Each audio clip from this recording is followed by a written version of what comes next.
de enero del 2020, los alumnos de tercer año de bachillerato rinden el examen Ser Bachiller para obtener su título de graduados y acceder a la universidad. El proceso finalizará este 23 de este mismo mes de enero. La entrevista a la carta, en diálogo directo con los protagonistas de los hechos. Está con nosotros Edwin Palma, él es director de Ineval. ¿Cómo está? ¿Cómo le va? Muy buenas tardes. Buenas tardes, muchísimas gracias por la oportunidad. Un caluroso saludo a todos quienes nos escuchan. Y nos hace falta caluroso saludo en este frío, ¿no? Así es. Está helado, Quito. Bueno, cuénteme, hoy el examen Ser Bachiller, a diferencia de los anteriores, pues contiene menos preguntas. Hay algunos cambios ahora en el examen. Así es, como recordarás, de algún momento conversábamos sobre la importancia que tiene este examen por lo que significa en el futuro de los jóvenes y creo que el elemento más importante siempre es de escuchar las inquietudes de los actores principales, que en este caso son los jóvenes. Había un primer elemento que era repetitivo y es, a veces vemos preguntas que no tienen relación con lo que pasamos en las aulas. El cambio profundo ahí es que el examen está actualizado y se fundamenta en los estándares educativos del 2016. El examen anterior se fundamentaba en los estándares educativos del 2012. ¿Por qué es importante? Porque entonces decimos que hoy tenemos un examen en función del currículum vigente, de lo que los chicos están viendo en el aula.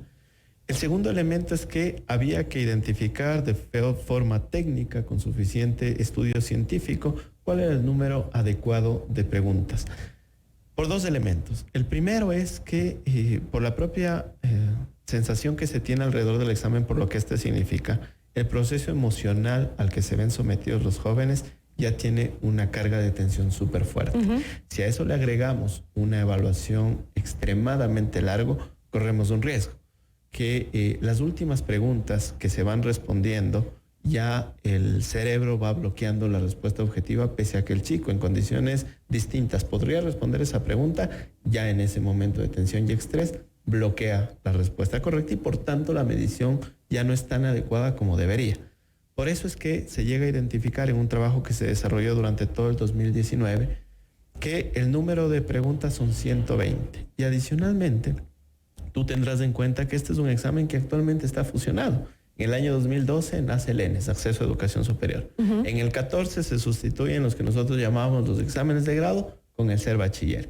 Y en enero del 2017 se juntan los dos exámenes. Y se hace uno solo para ser graduado y para pasar a la universidad, ¿no es cierto? El mismo examen. Efectivamente, el mismo examen respondiendo a dos objetivos que en materia de evaluación son distintos. En un caso estás midiendo niveles de logro al culminar un ciclo, en este caso el bachillerato, y en el otro caso estás midiendo destrezas y habilidades necesarias para un buen desempeño en educación superior. Juntar esos elementos requería hacerlo de forma científica y técnica a efectos de no equivocar. Pero ¿cuál es el concepto para pensar que efectivamente hacer un solo examen es lo más correcto y positivo? Hay dos elementos de fondo. El primero tiene que ver con que se trata del mismo sujeto evaluado en un mismo momento y someterle a dos evaluaciones de estas características definitivamente que no coadyuva a su proceso emocional, fruto de lo que ya todo está viviendo. Agregarle dos evaluaciones es complejo. Y el segundo elemento es que lógicamente es un doble despliegue de recursos muy grande para el Estado. Este es el proceso que a nivel nacional después de elecciones más personas moviliza. Tengamos en cuenta que para este ciclo Costa tenemos 271,000 personas, es decir, en el año estamos evaluando más o menos 500,000 de personas. Eso hace que se unifique. Y la experiencia cuando tú revisas en otros países, efectivamente existe un único examen, pero el examen debe responder positivamente a los dos elementos. Por eso los cambios, por eso hay 120 preguntas. Por eso ¿Cuántos habían antes? 160 eran en total. 160. Porque adicionalmente, mira, tú tenías 155 preguntas que generaban nota, 5 que eran piloto, pero los chicos no podían identificar cuáles eran esas 5 pilotos. Entonces, para ellos la carga de preguntas eran 160. Y se demuestra que no necesariamente era el número más técnico.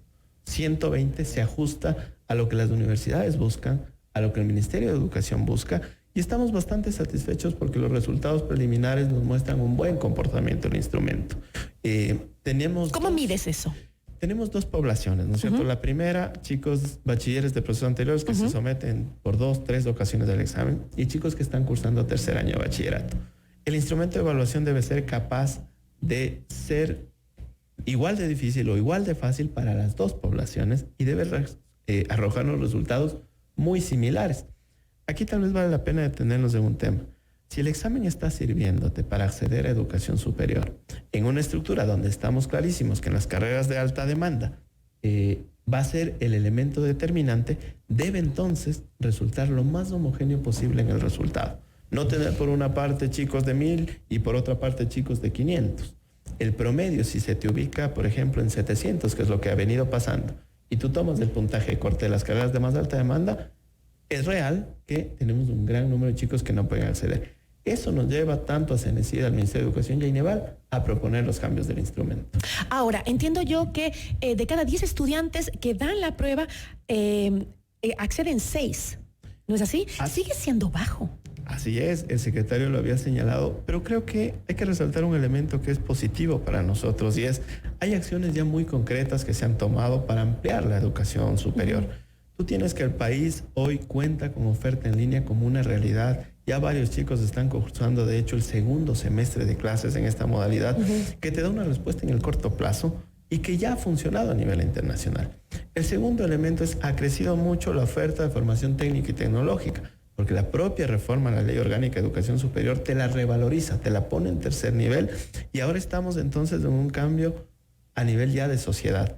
Entender que estas carreras son buenas, primero porque son carreras cortas, y segundo porque son carreras mucho más pegadas al tema de emprendimiento.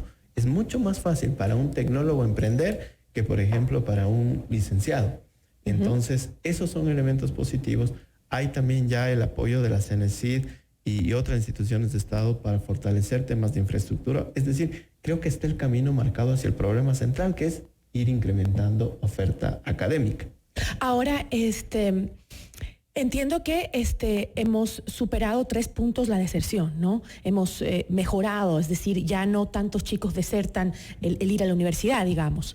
Efectivamente, uno de los puntos fundamentales para las 3 instituciones es cómo logramos que ese número de cupos que, como vemos, no alcanza para satisfacer a todos, al menos sea usado lo más eficiente posible. Porque si nosotros enviamos 100 chicos a la universidad y 80 continúan y 20 ya no, esos 20 cupos ya no se recuperan. Y es una pérdida definitivamente para esa. Entonces, debemos asegurar que la gran mayoría se conviertan en profesionales. ¿Y qué porcentaje de los chicos que pasan el ser bachiller llegan a ir a la universidad y permanecen en ella? Y este es un dato que definitivamente lo maneja CENESID.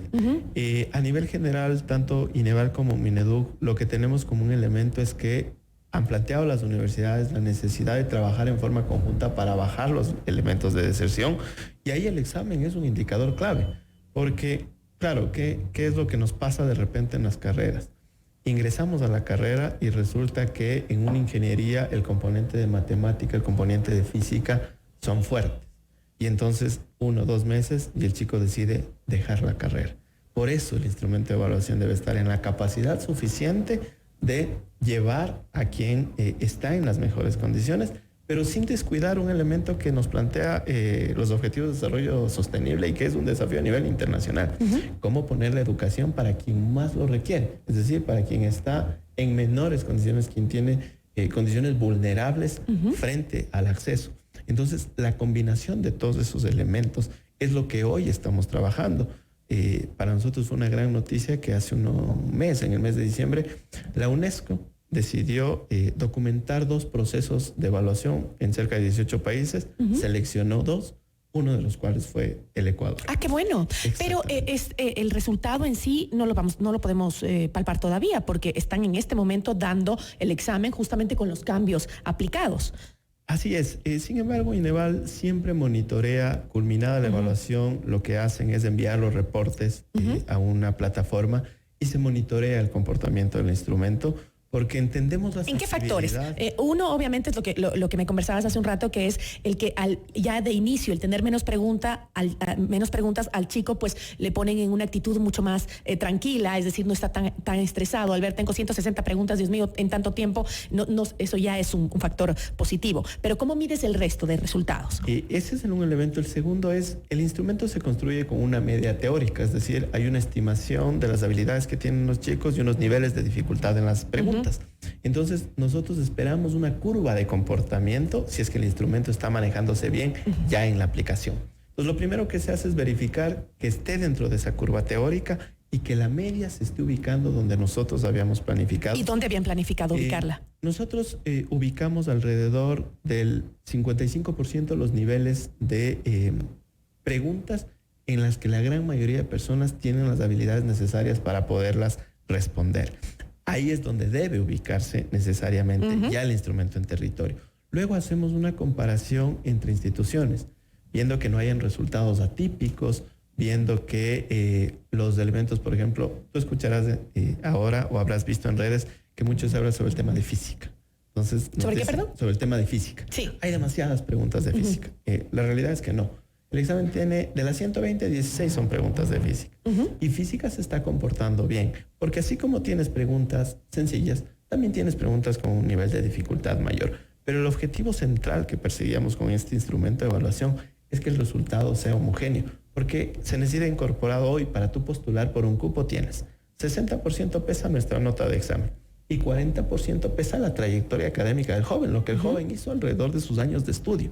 Por tanto, el examen no debe entregarte resultados muy dispersos, sino lo más homogéneos posible para que el factor determinante sea el esfuerzo que tú has hecho durante tu proceso de formación. Claro, es lo más justo, ¿no? Así incluso es. El chico, como decíamos, no siempre en el examen ser bachiller puede que esté preparado por miles de circunstancias, no fue un momento, no fue una buena semana y puede fallar en el examen, sin embargo su trayectoria académica puede ser excelente, ¿no? Lo que tú has señalado es importantísimo que tomemos en cuenta en materia de evaluación. Hay muchas variables que circundan alrededor del día en el que te vas a someter a la evaluación y no necesariamente la medición está reflejando tus condiciones. Eso hay que tenerlo en cuenta.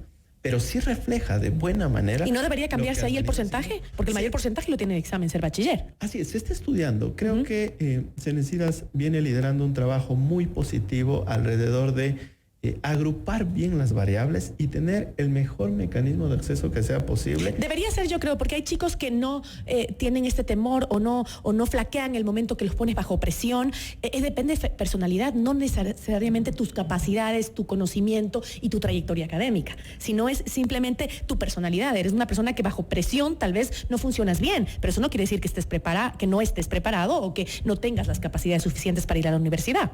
Lo que tú indicas, de hecho, se refleja en ocasiones en las propias aulas. Hay chicos que son brillantes, pero en ocasiones les sometes a ambientes de presión y, claro, bloquean sus capacidades, no porque no sepan, sino porque, como tú bien señalas, hay factores de personalidad, de carácter, hay muchas variables. Entonces sí se está analizando el cambiar el porcentaje, es decir, que más pese tu trayectoria en el colegio para ir a la universidad que el mismo examen ser bachiller. Cenecit está analizando absolutamente todos los elementos. Ahí también colaboramos INEVAL, Mineduc, porque tenemos que entregar información respecto a la calidad de las instituciones educativas.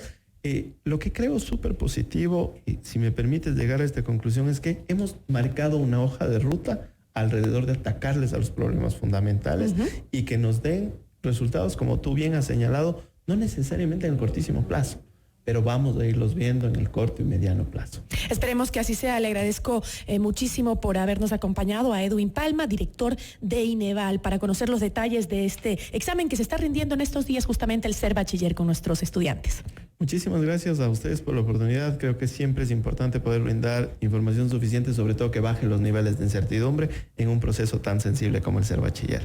Y sobre todo trabajar por la educación, que creo que es lo más importante que tenemos que tomar en cuenta en nuestro país para salir adelante. Totalmente de acuerdo, es lo más importante, definitivamente. Muchísimas gracias. 13:35. Hacemos una pausa y enseguida volvemos. Esto es Notimundo La Carta, siempre bien informados.